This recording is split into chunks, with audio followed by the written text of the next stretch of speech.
नमस्कार. या गीता संध्या वर्गात सर्वांचे मनापासून स्वागत करते. येषामर्थे म वरती आघात, कांक्षी तन अनुस्वाराचा हलंत न, नो, राज्यम रावरती आघात आणि अनुस्वाराचा हलंत म, राज्यम भोगास विसर्गाबद्दल हलंत स. आता इथे 1/2 नाही, हा 1/2 नाही, हलंत स. सुखानीच त इमे, मे नंतर झोका आहे, त इमे वस्थिता व वरती आघात, युद्धे यू वरती आघात, प्राणांस नाच्या अनुस्वाराचा आव, आवरती अनुस्वार व हलंत, प्राणांस त्यक्त्वा त्यवरती आघात, धनानीच येषामर्थे कांक्षितन्न, म्हणा घ अ दिला होता केलाय, य या ये ये यु यु ये, हा, येषामर्थे कांक्षितन्न,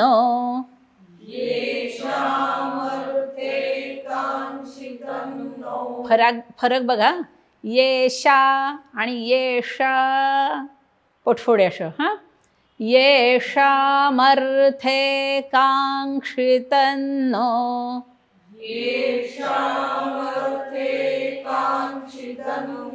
म्हणा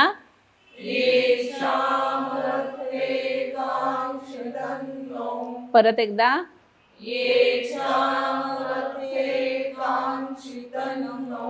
राज्यं भोगास सुखानि च, राज्यं भोगास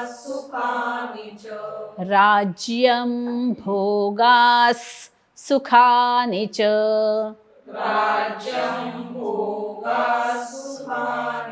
काय ऐकायला येत आहे बघा, राज्यं भोगास सुखानि च, भोगास विसर्गाचा हलंत स लिहिलेला आहे, तो कसा घ्यायचा आहे बघा, हलंत स, दातावर दात, मागनं जीभ रेटायची आणि श्वास सोडल्याचा आवाज तो अर्धा स, हा, राज्यं भोगास सुखानि च,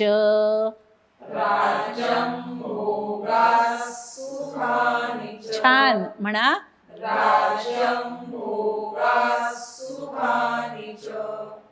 राज्यं भोगास सुखानि च, परत एकदा,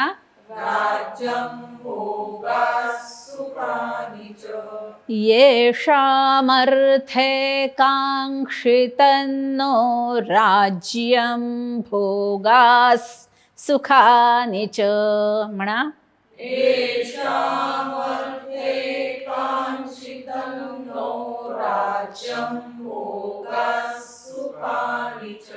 छान म्हणलात, फक्त ए झालं ना, ये, हा बघा, येषामर्थे कांक्षितन्नो राज्यं भोगास सुखानि च, म्हणा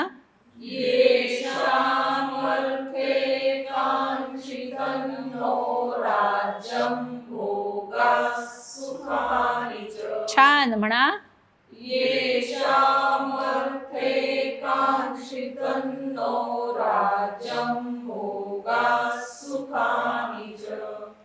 येषामर्थे कांक्षितन्नो राज्यं भोगास सुखानि च, म्हणा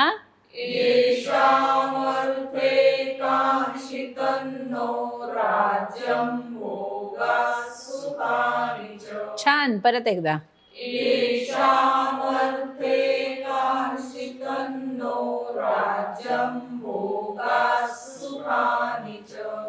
त इमे वस्थिता युद्धे,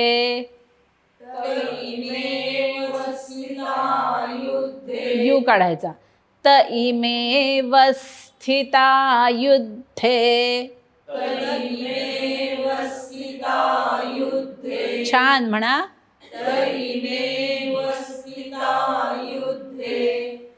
त इमेव स्थिता युद्धे. छान.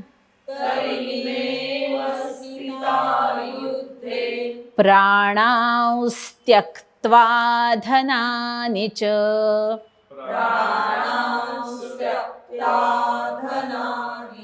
त्यक्त्वा. म्हणा.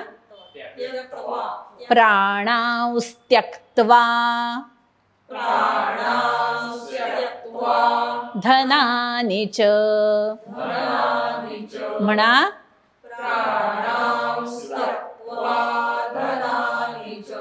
म्हणा. त्यक्त्वा. त्यक्त्वा नाही, त्यक्त्वा. प्राणांस्त्यक्त्वा धनानि च. म्हणा. छान. परत एकदा.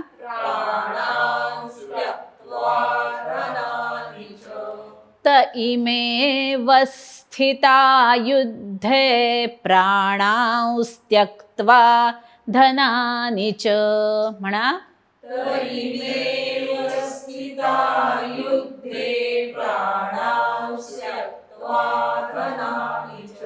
प्राणांस होतंय का बघा. प्राणांस. प्राणांस. हा. आंस. हा. म्हणा. त इमेव स्थिता युद्धे प्राणांस्त्यक्त्वा धनानि. छान. म्हणा.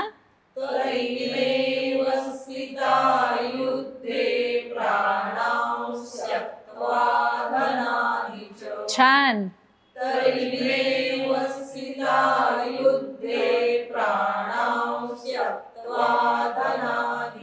परत एकदा.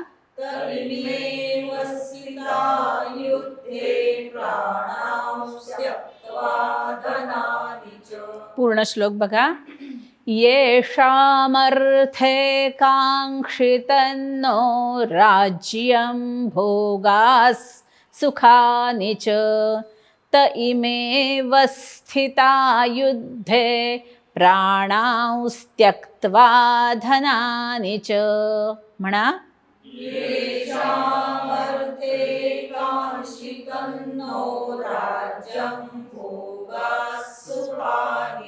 छान.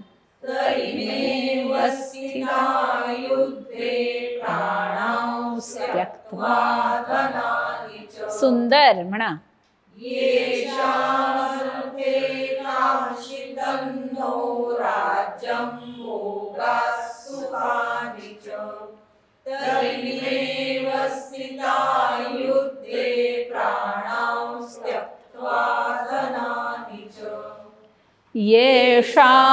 येषामर्थे काङ्क्षितन्नो राज्यं भोगास् सुखानि च त इमेव स्थिता युद्धे प्राणांस्त्यक्त्वा धनानि च.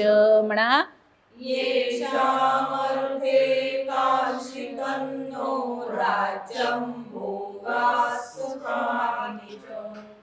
त इमेव स्थिता युद्धे प्राणांस्त्यक्त्वा.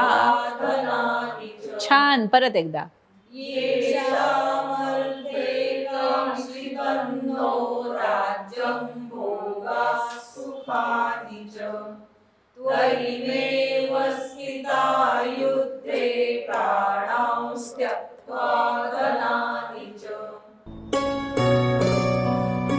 आज आपण जे श्लोक शिकलो आहोत त्याचा अर्थ आपण जाणून घेऊया. तो येषाम अर्थे कांक्षितम नो राज्यं भोगाः सुखानि च त इमेव स्थिता युद्धे प्राणांस्त्यक्त्वा धनानि च. ज्यांच्यासाठी इच्छा करावी. येषाम. येषाम म्हणजे ज्यांच्यासाठी. अर्थे ज्यांच्या कामासाठी, ज्यांच्या भल्यासाठी, ज्यांच्या अपेक्षेने. कांक्षितम नः राज्यम. ज्यांच्यासाठी आम्ही राज्य जिंकण्याची इच्छा केली होती. किंवा सुख भोगावं अशी इच्छा ज्यांच्या बरोबर आम्ही केली होती. येशाम अर्थे म्हणजे जिएंगे तो तेरे साथ मरेंगे तो तेरे साथ, असं ज्यांच्या बाबतीत आम्ही केलं होतं. का तर इतकं सौहार्द होतं. कौरवांच्या बाजून नसू दे, पण पांडवांनी कधीही अप्पलपोटीपणा केला नव्हता की मिळावं ते आम्हालाच आणि बाकीचे जाऊ देत तेल लावत, असा त्यांचा भाव नव्हता. कायम त्यांच्या मनात ही भावना होती की जे हस्तिनापूर आहे ते कौरवांना लाभो, धार्तराष्ट्रांनी त्याचा उपभोग घ्यावा आणि आम्ही इंद्रप्रस्थात राहतो आणि आमचं इंद्रप्रस्थाचं राज्य भोगतो. तुम्ही तुमच्या राज्यात सुखी, आम्ही आमच्या राज्यात सुखी, तुमचं आम्हाला नको, आमचं आम्हाला पुरेसं आहे, या भावनेमध्ये पांडव जगत होते. आणि कौरवांची भावना पहिल्यापासून अशीच होती की नाही नाही नाही नाही, आमचं ते आमचंच नाही, तुमचं ते पण आमचंच. म्हणजे का महाभारत घडतं त्याचं मूळ इथे आहे की आपल्या वाट्याला जे आलंय ते पुरेसं वाटत नाही. आपल्याला जे दैवाने मिळालेलं आहे ते पुरेसं वाटत नाही, पुरेसं आहे पण पुरेसं वाटत नाही. म्हणजे होतं काय, आपण भरपूर स्वयंपाक छान केलेला असतो आणि आता आपण एकट्यानं ताव मारायचा ह्या तयारीत असताना कोणीतरी पाहुणं येतं. आपण एका वेळी किती खाणार आहोत? 4 पोळ्या, त्याच्यावर काही नाही. आपण शिजवताना 10 पोळ्या केलेल्या आहेत. आता आपल्याला असं वाटतंय की आपण 10च्या 10वर डल्ला मारणार आहोत, पण इतक्यात कोणीतरी पाहुणं आलं. तर आपण काय करावं? उपनिषदामध्ये आज्ञा गेली, अन्नम बहु कुर्वीत, भरपूर अन्न शिजवावं. कशासाठी? स्वतः खाण्यासाठी नाही. एक ले एक दे डाल, जेवढं तुम्हाला गरजेचं आहे तेवढं तुम्ही घ्या आणि उरलेलं वाटा. ज्यांना क्षमता नाहीये, ज्यांच्याकडे ती ॲबिलिटी नाहीये, त्यांना ते द्या. धर्माची आज्ञा आहे. आता काय झालं, एवढं मोठं कुरु साम्राज्य होतं, कमावलं होतं कोणी? पांडूने. तो जो पंडू राजा होता त्याने पहिल्यांदा दिग्विजय केला. धृतराष्ट्राने दिग्विजय केलेला नाही. भीष्मानी जे राज्य सुपूर्द केलं ते धृतराष्ट्राला नाही, कारण तो जन्मांध आहे. पंडूला दिलं. पंडूने दिग्विजय करून, आता भीष्मानी स्वतः रक्षित केलेलंच होतं, पण त्या राज्याच्या सीमा वाढवण्याचं काम पंडूने केलं. म्हणजे नावारूपाला आणण्याचं काम कोणामुळे झालं? भले पितामह ज्येष्ठ होते, पण नव्या पिढीतला नव्या दमाचा राजा काहीतरी कर्तृत्व दाखवता झाला. आणि आता झालं काय, दुर्दैवाने शाप मिळाला आणि तो निराश झाला, उदासीन झाला आणि ते राज्य त्याने धृतराष्ट्राला सुपूर्द केलं.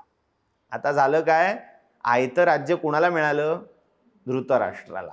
आता हे त्याच्या पराक्रमावर आपल्याला एवढं मिळालंय, याची कृतज्ञता ठेवणं राहिलं बाजूला. आता हे मिळालंय ते माझ्याच पोरांना कसं मिळेल, त्याची पोरं कशी वंचित राहावीत, इकडे धृतराष्ट्राने प्रयत्न केले. पहिल्यापासून आपल्या पोरांच्या मनात हे विष कालवलं की नाही, हे तुमचंच आहे, त्यांना नका वाटा देऊ. भले जगात समोर वावरताना नाही नाही ती पण माझीच मुलं आहेत, असा सगळा आव आणला.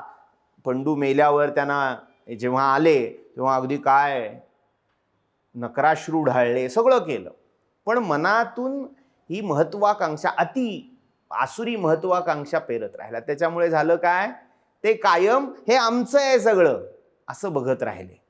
आणि जेव्हा अशी वेळ आली की ज्येष्ठ युधिष्ठिर आहे, त्याचा अधिकार आहे आणि अर्थात त्याच्या वडिलांनी हे कमावलेलं आहे, त्यांना पहिला वाटा द्यायची गरज आहे, तेव्हा मग काय झालं की नाही नाही, अख्खं राज्य तो देणं योग्य नाही, मग आपण वाटे घालूया, वाटणी करूया. आणि ओसाड पडलेलं खांडव प्रस्थ त्यांना देऊन टाकलं. म्हणजे घ्या आता, ते घ्या आणि टाळा. आता ठीक आहे, तेही पांडवांनी पत्करलं आणि तिथे शून्यातून स्वर्ग उभा केला. जे खांडव प्रस्थ होतं ते इंद्रप्रस्थ झालं. हस्तिनापुरापेक्षा तिथे ऐश्वर्य वैभव उभं करून दाखवलं स्वतःच्या पराक्रमाच्या जोरावर. आता नवं राज्य उभं झालं म्हटल्यावर यांची भाषा कशी बदलली, आम्हीच दिलं, आम्ही दिलं नसतं तर कुठनं कमावणार होते. आणि आता कमावलं ते कमावलं, पुन्हा त्याच्यावर आमचाच अधिकार आहे. सुप्त महत्वाकांक्षा. आणि तो अधिकार गाजवता येणार कुठपर्यंत नाहीये, जिथपर्यंत पांडव तिथे आहेत म्हटल्यावर पांडवांचा काटा काढण्यासाठी मग द्यूत खेळलं गेलं. आणि मग वनवासाला देशोधडीला लावलं, सगळा आपल्याला इतिहास माहिती आहे. पण ही आसुरी महत्वाकांक्षा जी आमचंच आहे सगळं असं म्हणणारी, आणि पांडव काय म्हणत होते, आमच्या वडिलांनी जरी कमावलं असलं तरी आमच्या काकांनी सांभाळलं आणि काकांनी आपल्याला न्याय्य वाटा दिला, त्यामुळे आपण त्यांचे कृतज्ञ असलं पाहिजे. ही कृतज्ञता ती त्यांच्या मनात नांदत होती. त्यामुळे कधी त्यांनी बंड केलं नाही, कधी यांच्या विरुद्ध क्रांतीची बिगुल्स फुंकली नाहीत. तर ज्यांच्या बरोबर आम्ही विचार केला होता की ही सुख भोगावीत, तेच आपल्या प्राणावर तुळशीपत्र ठेवून उदक सोडून इथे लढायला आलेत. येषाम अर्थे कांक्षितम नो राज्यम भोगा सुखानिच. ते, आता तो इमे असा शब्द पुढे आल्यामुळे तेचा झाला ते इमे अवस्थिता सर्वे प्राणां त्यक्त्वा धनानिच. ज्यांच्या बरोबर सुख भोगायची होती ते स्वतःची सुख, ते स्वतःचे भोग, ते स्वतःचं धन, ते स्वतःचं आयुष्य, प्राण सुद्धा पणाला लावून इथे युद्धासाठी उभे टाकलेत. आता त्यांचं बरं वाईट झालं तर सुख कोणाबरोबर भोगायची हा विचार प्रत्येकाने केला पाहिजे. आघात करण्यापूर्वी, भांडण करण्यापूर्वी, भांडताना आपण कोणाशी भांडतोय आणि कशासाठी भांडतोय. म्हणजे बरेच वेळा आजच्याही जगात, म्हणजे गीता ही आता झाली, आपलं रोजचं आयुष्य ही गीताच आहे. म्हणजे महाभारत आहे, त्यात गीता, कृष्ण आपल्या मनात जागा असेल तर घडू शकते. आपण जेव्हा एखाद्याशी भांडतोय, आपण जेव्हा एखाद्याच्या वर्मी लागेल असं बोलतोय, ते करत असताना आपल्याला हा विचार सुचला पाहिजे की अरे, मी याला काही वाईट आत्ता बोललो, मी याला काही इजा पोहोचवली आणि याच्याबरोबरच मला पुढे आयुष्य कंठायचं आहे. विशेषतः नवरा बायको, आई मुलं, आई वडील, मुलं वडील यांच्यामधले हे जे वाद असतात ना, ते अशा विकोपाला जातात की ते जीवाचे वैरी होऊन बसतात. म्हणजे ज्यांच्या बरोबर सुख भोगायचं आहे त्यांच्याच विरोधात उभे राहतात आणि ते सुख आयुष्याचं गमावून बसतात. तो विचार अर्जुनाला युद्धाआधी सुचलाय. हे अर्जुनाचं विलक्षण स्वभाव, हे त्याचं वैशिष्ट्य आहे. मग तो म्हणतो तेच इथे आलेत, आता कशासाठी? तेच जर आपल्या प्राणावर उदार होऊन आले असतील तर आम्ही कशाला आमच्या प्राणाची, सुखाची आणि भोगाची गप्पा मारायच्या? नको मला हे.